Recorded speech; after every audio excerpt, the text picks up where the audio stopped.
Ош облусунун Ош шаарынын тургуну апам Алмаканды 8 март эл аралык аялдар күнү менен куттуктайбыз. Ааламга толуп турган ардагым болуп турган, ар дайым коруп турган асылым менин апам. Сизди 8 март кирип келген аялдардын эл аралык майрамы менен куттуктайбыз. Сиз биздин дем алып жаткан демибизсиз, күч кубат берип турган эң жакын адамыбызсыз. Сизге башыбызды ийип таазим этебиз. Бактылуу тайэне чоң эне болуңуз. Сизге узак өмүр, ачык көңүл, бекем ден соолук каалайбыз, деп кыздарыңыз Рахима, Карима, Өмүркан жана неберелери куттукташат. Ойнотуп бизди жетеле,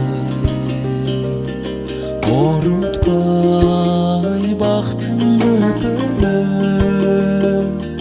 калкалайт мээрим жамалым, карызбыз сизге эселеп.